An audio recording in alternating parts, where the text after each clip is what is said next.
Alors, cet an dernier, parmi les mystères qui étaient encore à résoudre chez DC Comics, il y avait celui de la véritable identité du Joker, ou surtout le nombre de Jokers existants, puisque dans Justice League 50, on avait appris avec Batman, qui avait hérité pendant quelque temps du fauteuil de Métron qui permet de devenir omniscient, Batman avait appris donc l'existence de 3 Jokers et non pas un seul, ce qui compliquait les choses en termes de révélation sur l'identité du Joker.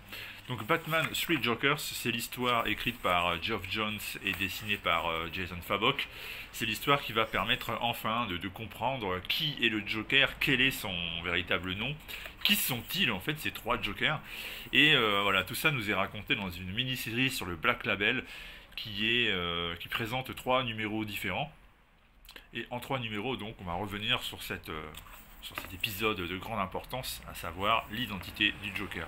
Alors Batman n'est pas tout seul, hein, dans son enquête il est accompagné de Batgirl, Barbara Gordon, et de Red Hood, c'est-à-dire Jason Todd. Alors c'est pas un choix totalement innocent, ce sont les 2 personnages qui ont été les plus traumatisés par le Joker.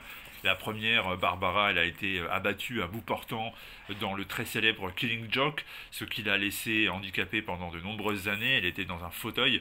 Et puis le second cité, Jason Todd, lui, il est carrément mort à coups de barre de fer. Il a été abattu froidement et sauvagement dans un deuil dans la famille, un des albums mémorables de Batman avec notamment Jim Starlin.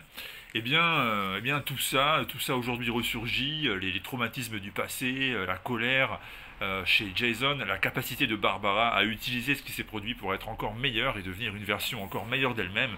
Et puis, bien sûr, comme d'habitude, Batman, inflexible, droit dans ses bottes, n'est pas du genre à plaisanter.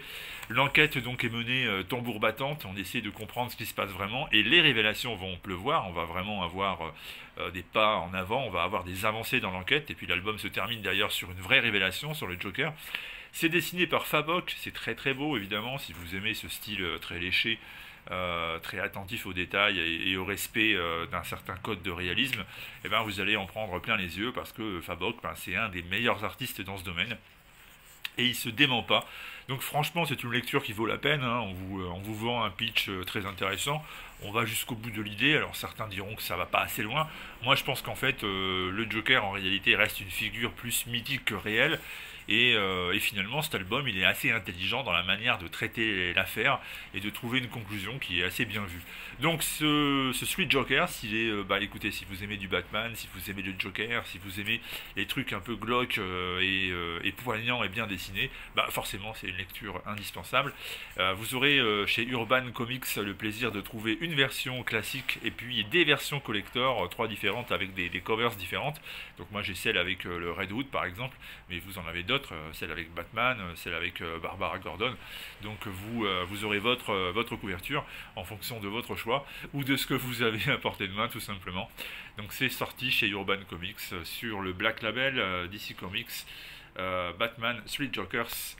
À mon avis, vous devriez vous pencher là-dessus, ça risque d'être un joli petit carton en termes de vente. A très bientôt pour la suite de nos vidéos sur les comics.